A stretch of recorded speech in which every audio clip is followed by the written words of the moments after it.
اچھا ایک عجیب بات بتاؤں، آپ کے یہاں ہلدی کی رسم ہوتی ہے کہ نہیں؟ کوئی بتائے بھائی، مجھے نہیں معلوم۔ ہوتی ہے نا؟ ماشاءاللہ۔ ہلدی کی رسم میں کیا ہوتا ہے؟ ہلدی لگائی جاتی ہے۔ اب تو باقاعدہ بڑے بڑے فنکشن ہوتے ہیں شادی کے 1-2 دن پہلے ہلدی کے نام سے۔ اس میں بہت سارے گھر کی عورتیں جو ہوتی ہیں وہ ہلدی کے رنگ کا کپڑا پہنتی ہیں، پیلے رنگ کا کپڑا پہنتی ہیں، اور کھانا پینا ہوتا ہے، پورا فنکشن ہوتا ہے، اس کو کہتے ہیں ہلدی کی رسم۔ اور یہ رسم کون منا رہا ہے؟ مسلمان منا رہا ہے۔ اور مسلمان میں بھی کون سا مسلمان؟ جس کا یہ دعویٰ ہے کہ وہ قرآن و حدیث پہ چلتا ہے، جو سینے پر ہاتھ باندھتا ہے، جو برابر رفع دین کرتا ہے، جو آمین زور سے بولتا ہے، اور جو کہتا ہے کہ صاحب ہم پکے اہل حدیث ہیں، اس کے گھر میں بھی ہلدی کی رسم ہو۔ جاؤ گوگل کے پر ٹائپ کرو، ہندی میں ٹائپ کرو، ہندی تو آتی ہے نا آپ لوگوں کو، ہندی میں ٹائپ کرو ہلدی کی پرمپرا کہاں سے شروع ہوئی، بس اتنا ٹائپ کر دو گوگل کے اندر۔ ہلدی کی پرمپرا ہمارے بھارت میں شروع ہوئی، یہ بھارتی پرمپرا ہے، اور ہندو سماج کے اندر ہلدی کو یہ مانا جاتا ہے کہ اگر آپ نے ہلدی لگائی ہے تو آپ کو نظر نہیں لگے گی، سماج کے اندر، گھر کے اندر منحوسیت نہیں آئے گی، نظر نہیں لگے گی۔ اس پرپز کے ساتھ اور اس ادیش کے ساتھ ہلدی لگائی جاتی ہے، اور آج ہمارا مسلمان بھی اپنے شادی بیاہ پر ہلدی لگا رہا ہے۔ کیا آپ نے اللہ کے نبی کی وہ حدیث نہیں پڑھی؟ من تشبہ بقوم فہو منہم، جو کسی قوم کی نقل کرے گا وہ انہی میں سے ہوگا، انہی میں سے ہوگا۔ اور آگے بڑھیے، شادی کے موقع پر لڑکا جب اپنی سسرال جاتا ہے تو اس کی جوان جوان سالیاں اس کا راستہ روک لیتی ہیں، جوان جوان سالیاں اس کے جوتے چرا لیتی ہیں، اور جب تک وہ جوتا کی چورائی نہ دے دے، وہ دروازے کی چھکائی نہ دے دے، تب تک وہ اپنی بیوی کو رخصت کر کے لے کے نہیں جا سکتا۔ میرے پیارے ساتھیوں، یہ سارے کام ہوتے ہیں، اور شادی کے کارڈ پہ لکھا جاتا ہے نکاح مسنون۔ اور لوگوں، اس نکاح کے اندر ہم نے کچھ بھی مسنون نہیں رکھا، اس نکاح کے اندر کوئی بھی کام ہم نے سنت کے مطابق نہیں رکھا، بس ایک کام سنت کے مطابق ہو رہا ہے، مولوی صاحب آتے ہیں نکاح پڑھاتے ہیں، بس یہی کام سنت کے مطابق ہو رہا ہے، باقی سر سے پیر تک نکاح کے اندر حرام کام ہو رہا ہے۔ کتنے لوگوں کی شادی میں ویڈیو ریکارڈنگ ہوتی ہے، باقاعدہ ویڈیو کیمرہ والا آتا ہے اور عورتوں کے اندر گھس گھس کر کے دلہن کا اور اس کے کمرے کا ویڈیو بناتا ہے، اور بعد میں بڑے شوق سے وہ ویڈیو بھی دیکھا جاتا ہے۔ میرے پیارے ساتھیوں، یا ایھا الذین آمنوا ادخلوا فی السلم کافہ، اے ایمان والو تم اسلام کے اندر پورے کے پورے داخل ہو جاؤ۔ اگر آپ پورے کے پورے مسلمان ہیں تو آپ شادی بیاہ میں بھی مسلمان بنیے، صرف نماز میں مسلمان بننے سے کام نہیں چلے گا، شادی بیاہ میں بھی آپ کو مسلمان بننا۔ اور یہ جہیز، اس جہیز نے تو آج جینا حرام کر دیا ہے سماج میں۔ آج کتنے غریب باپ کی بیٹیاں اپنی جوانی کو پار کر رہی ہیں، 30 اور 35 سال کی ہو گئی ہیں، اور کوئی وہ خوبصورت بھی ہیں، دیندار بھی ہیں، پڑھی لکھی بھی ہیں، مگر کوئی ان کا ہاتھ تھامنے کو تیار نہیں ہے، کیونکہ ان کا باپ اپنے ہونے والے داماد کو بائک نہیں دے سکتا، 2 لاکھ روپے کیش نہیں دے سکتا، اور جہیز نہیں دے سکتا۔ میرے پیارے ساتھیوں، اس جہیز کی رسم نے آج کتنے غریبوں کی بیٹیوں کو اپنے قدم حرام راستے کی طرف لے کے جانے پر مجبور کیا ہے، اور کتنی جوان بیٹیوں کی جوانی ڈھل گئی، اور کتنے گھروں میں بدکاری ہو گئی، اور کتنے باپوں نے خودکشی کر لی اور بیٹیوں نے خودکشی کر لی، مگر ہماری آنکھیں نہیں کھلتی، اور ہم اس رسم سے پیچھا چھوڑانے کو تیار نہیں ہیں، کیونکہ لالچ بھرا ہوا ہے دل کے اندر، اور نکاح کے ذریعے ہم یہ چاہتے ہیں کہ ہم اپنے بیٹے کا سودا کر لیں، اور شادی کے ذریعے ہم پیسہ کما لیں۔ لڑکا جتنا کوالیفائیڈ ہے، اور لڑکے کے پاس اگر گورنمنٹ جاب ہے، سرکاری نوکری ہے، تو اتنے زیادہ جہیز کی ڈیمانڈ کی جا رہی ہے۔ میرے پیارے ساتھیوں، ہم نے اپنی ان حرکتوں سے بیٹی کو بوجھ بنا دیا ہے، بیٹی بوجھ بن گئی ہے۔ آج کسی کو 2 بیٹیاں ہوں اور تیسری بیٹی اس کو ہو جائے تو ہاسپٹل کی نرس بھی بڑا دھیرے سے آ کے کہتی ہے صاحب آپ کو بیٹی ہوئی، اس کو پتا ہے کہ اس کو کوئی خوشی نہیں ہوگی، ہاں بیٹا اگر ہوا ہے تو ہاسپٹل کی نرس بھی آ کر کے کہے گی کہ ہمیں مٹھائی کھلائیے، ہمیں نذرانہ دیجئے، کیونکہ بیٹا ہوا ہے تو کما کے لائے گا، اور بیٹی ہوئی ہے تو اس کو جہیز دینا پڑے گا۔ ہم نے بیٹیوں کو بوجھ بنا دیا ہے میرے پیارے ساتھی۔ اللہ کی قسم اگر یہ بیٹیاں بوجھ ہوتی تو اللہ اپنے نبی کو 4 بیٹیاں نہ دیتا۔ میرے نبی کو اللہ نے 4 بیٹیوں سے نوازا۔ سب سے بڑی بیٹی کا نام زینب تھا، ان کی شادی ابو العاص ابن ربیع سے ہوتی ہے۔ دوسرے نمبر کی بیٹی کا نام ام کلثوم ہے، ان کا نکاح حضرت عثمان غنی کے ساتھ ہوتا ہے۔ تیسری بیٹی کا نام رقیہ ہے، ان کا نکاح بھی حضرت عثمان غنی کے ساتھ ہوتا ہے۔ پہلے رقیہ کا نکاح ہوتا ہے، جب ان کا انتقال ہو جاتا ہے تب ام کلثوم کا نکاح ہوتا ہے۔ ایک آدمی کے نکاح میں 2 سگی بہنیں ایک ساتھ نہیں رہ سکتی۔ ہاں ایک بہن کا انتقال ہو جائے تو وہ اپنی سالی سے شادی کر سکتا ہے، لیکن ایک ساتھ 2 بہنوں سے شادی کرنا اسلام میں حرام ہے۔ اور چوتھی بیٹی اللہ کے نبی کی جو سب سے چھوٹی اور سب سے لاڈلی بیٹی ہے، اس کا نکاح ہوتا ہے حضرت فاطمہ کے ساتھ۔ اگر بیٹیاں کلنک ہوتی اور بیٹیاں بوجھ ہوتی تو اللہ اپنے نبی کو 4 بیٹیاں نہ دیتا۔ میرے بھائیوں، اس جہیز کی رسم نے آج بیٹیوں کو بوجھ بنا دیا۔ آج ہمیں پورا مسلمان ہونے کی ضرورت ہے۔ آج ہمیں اپنے شادی بیاہ کے سسٹم کو بھی سدھارنے کی ضرورت ہے۔ آئیے پھر سے ہم اسی آیت کی طرف بڑھتے ہیں۔ قرآن کریم کے دوسرے پارے کی آیت ہے، یا ایھا الذین آمنوا ادخلوا فی السلم کافہ، اے ایمان والو تم اسلام کے اندر پورے کے پورے داخل ہو جاؤ۔ اخلاق کیسا ہے ہمارا؟ اخلاق کیسا ہے ہمارا؟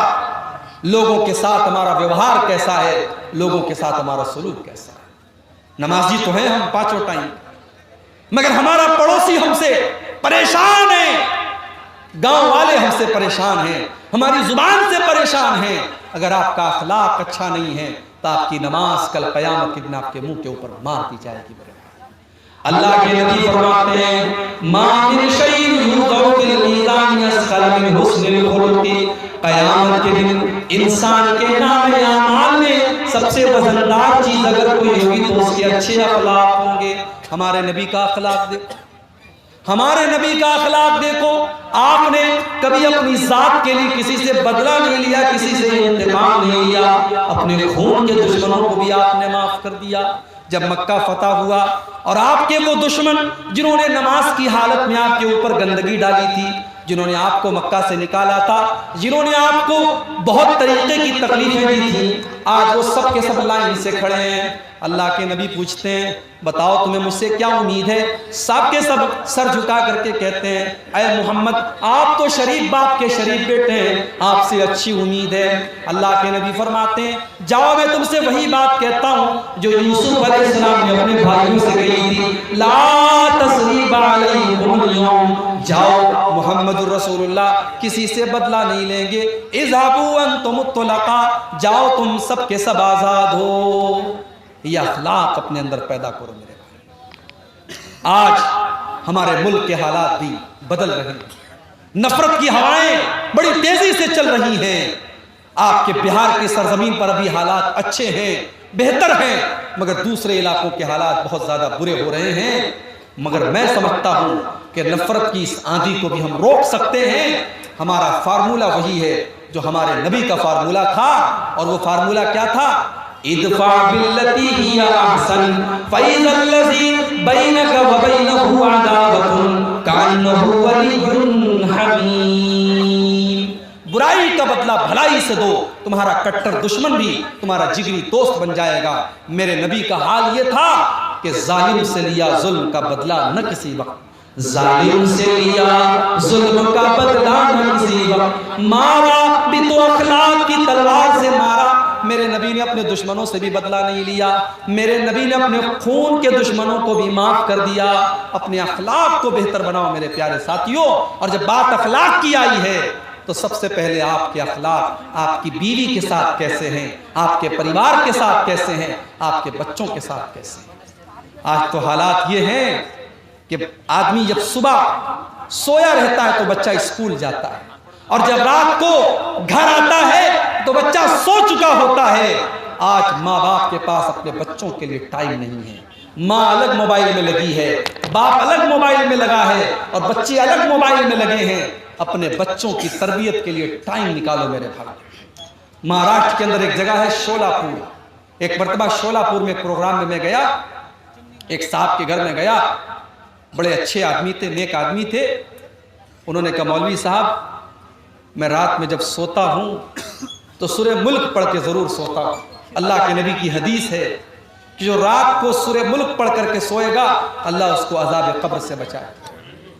انہوں نے کہا مولوی صاحب میں سورہ ملک پڑھ کر کے سوتا ہوں، اور جب میں سورہ ملک پڑھتا ہوں تو میرا 4 سال کا پوتا جو میرے بغل میں سوتا ہے وہ اپنے دادا کے منہ سے سورہ ملک سنتا ہے، اور میرا پوتا سورہ ملک سن کر کے پوری سورہ ملک یاد کر چکا ہے۔ اور 4 سال کے ان کے پوتے سے جب میں نے پوچھا تو اس نے پھر پر پوری سورہ ملک پڑھ کے اس نے مجھ کو سنا دی۔ سورہ ملک اچھی خاصی لمبی سورت ہے، 2-2.5 صفحے کی سورت ہے، اور بڑے بڑے لوگوں کو یاد نہیں ہوتی، 4 سال کے بچے کو یاد ہے۔ کیوں؟ کیونکہ اس نے اپنے دادا کو پڑھتے ہوئے دیکھا ہے۔ میرے بھائیوں، بچے آپ کی بات میں دیکھتے ہیں، آپ کا عمل پہلے دیکھتے ہیں۔ بچہ جب آپ کو گالی دیتے ہوئے دیکھتا ہے، بچہ جب آپ کو گٹھا کھاتے ہوئے دیکھتا ہے، بچہ جب آپ کو سگریٹ پیتے ہوئے دیکھتا ہے، بچہ جب آپ کو غلط کام کرتے ہوئے دیکھتا ہے، بچہ آپ سے سیکھتا ہے۔ اپنے بچوں کی تربیت پر بھی آپ دھیان دیجئے۔ عربی کا ایک شاعر کہتا ہے لَيْسَ الْيَتِيمُ مَنِ انْتَهَى أَبَوَاهُ مِنْ حَمِّ الْحَيَاةِ وَخَلَّفَهُ ذَلِيلًا۔ یتیم وہ نہیں ہے جس کے ماں باپ اس کو دنیا سے چھوڑ کے چلے جائیں۔ یتیم وہ بچہ نہیں ہے جس کی ماں کا انتقال ہو جائے، جس کے باپ کا انتقال ہو جائے۔ ان الیتیم هو الذی تلقى له امًا تخلت اوبا مشغولا۔ کہتا ہے کہ یتیم تو وہ ہے جس کی ماں کے پاس اس کے لیے سمے نہ ہو اور جس کے باپ کے پاس اس کے لیے ٹائم نہ ہو۔ باپ اتنا بزی ہو کہ بچے کو ٹائم نہ دے سکے، اور ماں اتنی بزی ہو کہ بچے کو ٹائم نہ دے سکے، وہ بچہ یتیم ہے، وہ بچہ یتیم ہے۔ میرے پیارے ساتھیوں، آپ کا اخلاق سماج کے ساتھ کیسا ہے یہ بعد میں دیکھا جائے گا، آپ کے پریوار کے ساتھ کیسا ہے یہ پہلے دیکھا جائے گا۔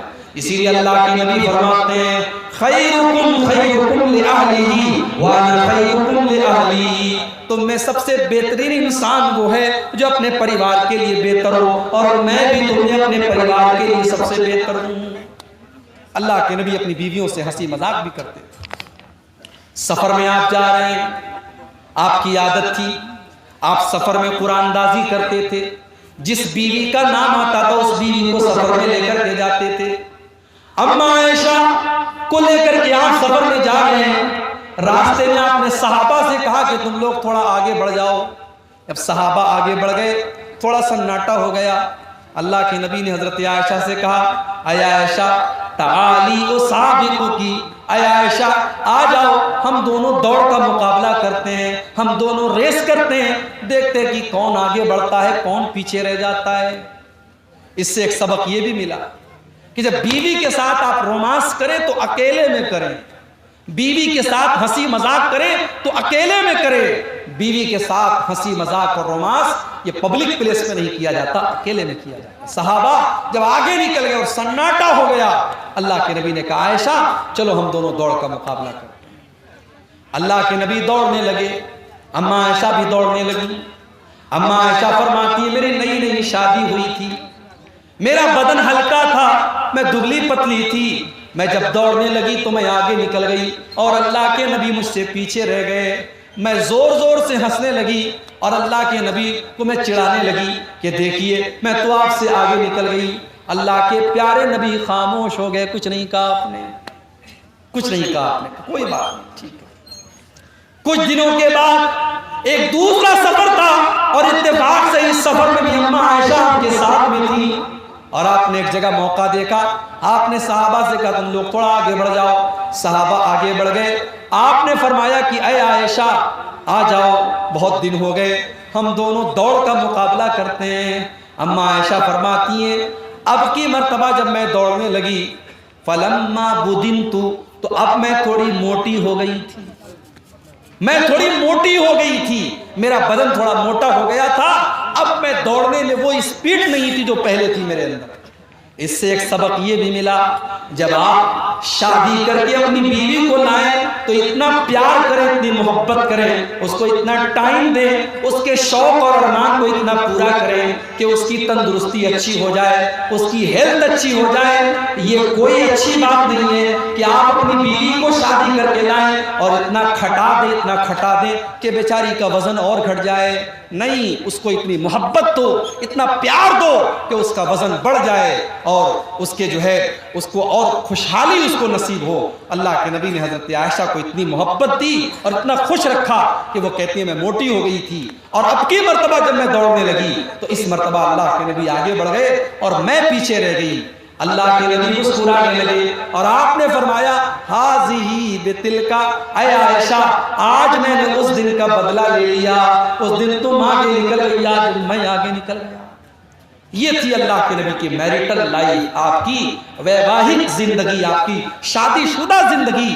آپ ایک اچھے شوہر بھی تھے میرے پیارے ساتھیوں۔ اگر آپ دیندار بننا چاہتے ہیں تو ایک اچھے شوہر بھی بنیے، ایک اچھے شوہر کے بنے بغیر آپ دیندار نہیں ہو سکتے۔ ایسا نہیں ہے، اللہ کے نبی اپنی بیویوں سے ناراض بھی ہوتے تھے۔ اماں عائشہ کہنے لگی، ایک مرتبہ اللہ کے نبی اماں عائشہ سے کہنے لگے کہ اے عائشہ مجھے پتہ چل جاتا ہے تم کب مجھ سے خوش ہوتی ہو اور تم کب مجھ سے ناراض ہوتی ہو۔ کہا ہے اللہ کے نبی کیسے پتہ چل جاتا ہے آپ کو؟ کہا ہے عائشہ جب تم مجھ سے خوش ہوتی ہو تو جب تم قسم کھاتی ہو تو کہتی ہو وَرَبِّ مُحَمَّدٍ، محمد کے رب کی قسم۔ جب تم مجھ سے خوش ہوتی ہو تو میرا نام لے کر کے کہتی ہو محمد کے رب کی قسم، اور جب مجھ سے ناراض ہوتی ہو تو کہتی ہو وَرَبِّ ابراہیم، ابراہیم کے رب کی قسم۔ میں سمجھ جاتا ہوں کہ آج عائشہ مجھ سے ناراض ہے۔ اماں عائشہ نے مسکرا کر کے کہا اے اللہ کے نبی جب میں آپ سے ناراض ہوتی ہوں تب بھی میں آپ کا نام چھوڑتی ہوں لیکن آپ کو نہیں چھوڑتی ہوں۔ آپ کی محبت میرے دل سے کبھی نہیں نکلتی ہے، میں غصے کی حالت میں بھی آپ کا نام نہیں لیتی ہوں مگر آپ کی محبت میرے سینے میں موجود ہوتی ہے۔ میرے پیارے ساتھیوں، یہ رشتہ تھا اللہ کے نبی کا اپنی بیویوں کے ساتھ۔ اسی لیے جب اللہ کے نبی سے پوچھا گیا ما حق زوجتی احدنا علی، اے اللہ کے نبی بیوی کا حق ہمارے اوپر کیا ہے؟ آج کوئی پوچھتا ہے؟ آج لوگ میرے پاس آ کے کہتے ہیں مولوی صاحب ہماری بیوی یہ نہیں کرتی، ہماری بیوی وہ نہیں کرتی۔ ذرا آپ شوہر کے حقوق پر تقریر کر دیجئے۔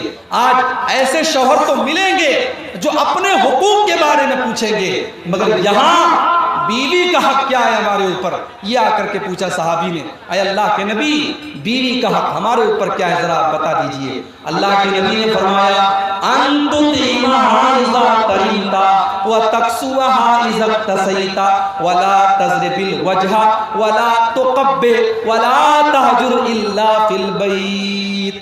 آپ نے فرمایا بیوی کا حق یہ ہے کہ جو تم کھاؤ اپنی بیوی کو کھلاؤ، اچھا کھا رہے ہو تو بیوی کو اچھا کھلاؤ۔ یہ نہیں ہونا چاہیے کہ بیوی تو بیچاری گھر میں دال کھا رہی ہے، ساگ سبزی کھا رہی ہے اور تم باہر ماس مچھلی کھا رہے ہو۔ نہیں، جو تم کھا رہے ہو اپنی بیوی کو کھلاؤ۔ وَتَكْسُوهَا إِذَا اكْتَسَيْتَ، اور جیسا تم کپڑا پہنو اپنی بیوی کو بھی تم پہناؤ۔ جس معیار کا اور جس اسٹینڈرڈ کا کپڑا تم پہن رہے ہو اسی معیار کا اپنی بیوی کو پہناؤ۔ وَلَا تَضْرِبِ الْوَجْهَ، اور کبھی غصے میں اپنی بیوی کے چہرے پر تم کبھی ہاتھ مت اٹھانا۔ وَلَا تُقَبِّحْ، اور کبھی اس کو گالی گلوچ مت کرنا۔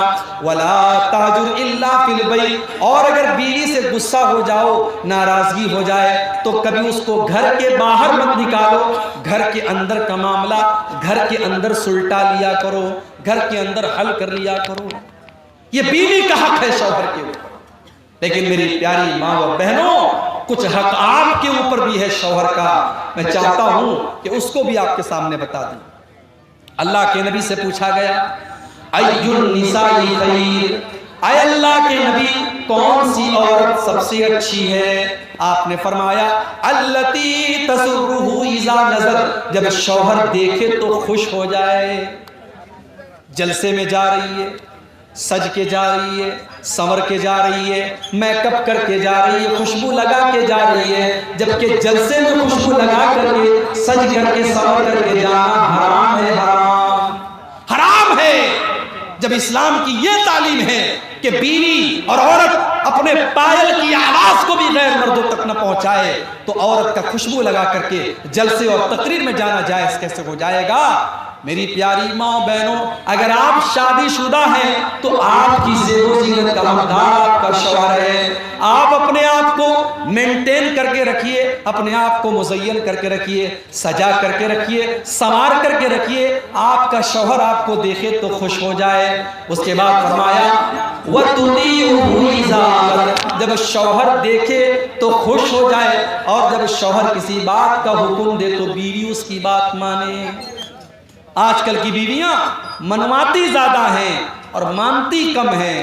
وہ لطیفہ آپ نے سنا ہے نا، ایک آدمی گیا اور دیکھا کہ مسجد میں تہجد کی نماز ایک آدمی پڑھ رہا۔ اس نے کہا بھائی صاحب آپ نے تہجد کی نماز آپ پڑھ رہے ہیں مسجد میں، کیسے آپ کی نیند کیسے کھلتی ہے؟ کہا کہ بھائی صاحب میں نے دوسری شادی کر لی، میری ایک شادی ہوئی تھی میں نے دوسری شادی کر لی ہے، اور اس لیے میں تہجد کی نماز میں مسجد میں حاضر رہتا ہوں اور ڈیلی میں مسجد میں آ کر کے تہجد پڑھتا ہوں۔ تو اس نے کہا بڑی اچھی بات ہے، اس نے بھی دوسری شادی کر لی، اور جب اس نے دوسری شادی کر لی تو اس کی بیوی نے بھی گھر سے نکال دیا، اب وہ دونوں مل کر کے بیچارے دونوں جو ہے مسجد میں تہجد کی نماز پڑھ رہے ہیں۔ تو یہ حالات ہوتے ہیں، آج کل کی بیویاں مانتی کم ہیں اور منواتی زیادہ ہیں۔ میری پیاری ماں بہنوں، شوہر، یہ میاں بیوی کا جو رشتہ ہوتا ہے نا، یہ محبت کا رشتہ ہوتا ہے، یہ قانون کا رشتہ نہیں ہوتا ہے۔ ایک مولوی صاحب کے پاس ایک آدمی آیا، اس نے کہا مولوی صاحب میری بیوی نے یہ کہا ہے کہ ساس سسر کی خدمت کرنا یہ قرآن اور حدیث میں کہاں لکھا ہے؟ اگر لکھا ہے تب میں ساس اور سسر کی خدمت کروں گی، اگر نہیں لکھا ہے تو میں نہیں کروں گی۔ تو مفتی صاحب نے بڑا اچھا جواب دیا کہ جاؤ اپنی بیوی سے کہو کہ قرآن و حدیث میں کہاں لکھا ہے کہ بیوی کو 5,000 روپے والا سوٹ دلایا جائے، بیوی کو ہر مہینے 2,500 روپے کے میک اپ کا سامان دلایا جائے، بیوی کو سونے کی ایئر رنگ دلائی جائے، بیوی کو مہنگے مہنگے کپڑے خرید کے دیے جائیں۔ کہا کہ جب قرآن حدیث میں یہ بھی نہیں لکھا ہے تو آج کے بعد بیوی کو بس جو معمولی کھانا کھا رہی ہے وہ کھائے گی، جو معمولی کپڑا پہن رہی ہے وہ پہنے گی، آج کے بعد اس کو کوئی شاپنگ نہیں کرانا ہے۔ کہا مولوی صاحب میری بیوی کہہ رہی ہے پھر میرا گزارا کیسے ہوگا؟ تو کہا کہ ہر چیز کے بارے میں آپ یہ سوال مت کیجئے کہ قرآن و حدیث میں کہاں لکھا ہے۔ قرآن و حدیث میں یہ لکھا ہے کہ آپ کو اپنے شوہر کو خوش رکھنا ہے، اور شوہر کو خوش رکھنے کے لیے یہ ضروری ہے کہ آپ شوہر کے ماں باپ کو خوش رکھیے۔ اس لیے جہاں تک ہو سکے اپنے ساس اور سسر کی بھی خدمت کیجئے تاکہ آپ کا شوہر آپ سے خوش رہے۔ اس کے لیے الگ سے قرآن و حدیث کی دلیل کا ہونا ضروری نہیں ہے۔ تو میرے پیارے ساتھیوں، یہ جو رشتہ ہے میاں بیوی کا، یہ محبت کا رشتہ ہے، اور اسی لیے اللہ تعالیٰ نے قرآن میں اس رشتے کو اپنی نشانی قرار دیا ہے۔ آج کے دور میں بغیر نکاح کے بھی محبت ہو رہی ہے، آج کے دور میں پہلے محبت ہوتی ہے پھر شادی ہوتی ہے، اس طریقے کے واقعات بھی ہو رہے ہیں۔ مگر یاد رکھو ایسی شادیاں عام طور سے فیل ہوتی ہیں اور ناکام ہوتی ہیں، جس کو ہمارے یہاں لو میرج کہا جاتا ہے۔ یہ لو میرج ناکام ہوتی ہے، کیوں؟ کیونکہ یہ حرام ہوتی ہے۔ محبت کرو اور پھر شادی کرو، یہ اسلام کا کانسیپٹ نہیں ہے۔ اسلام کا کانسیپٹ ہے شادی کرو پھر محبت کرو، اور جب شادی کرنے کے بعد ایک انسان ایک عورت کو اپنے گھر میں لاتا ہے تو اللہ تعالیٰ نے فرمایا وَمِنْ آيَاتِهِ أَنْ خَلَقَ لَكُم مِّنْ أَنفُسِكُمْ أَزْوَاجًا لِتَسْكُنُوا إِلَيْهَا وَجَعَلَ بَيْنَكُم مَّوَدَّةً وَرَحْمَةً۔ میرے بندو، ہماری بہت بڑی نشانی یہ بھی ہے کہ ہم نے تمہارے لیے تمہاری بیویوں کو بنایا، تمہاری پتنیوں کو بنایا، اور ہم نے پتی پتنی کے بیچ میں، ہم نے میاں بیوی کے بیچ میں محبت رکھ دی اور رحمت رکھ دی۔ علماء کہتے ہیں محبت کا تعلق جوانی سے ہے اور رحمت کا تعلق بڑھاپے سے۔ ایک عمر ایسی آتی ہے کہ مرد بھی بوڑھا ہو گیا، عورت بھی بوڑھی ہو گئی، اب نہ مرد کے اندر کوئی طاقت بچی ہے، نہ عورت کے اندر کوئی اٹریکشن بچا ہے۔ اب محبت تو نہیں ہے لیکن رحمت ہے۔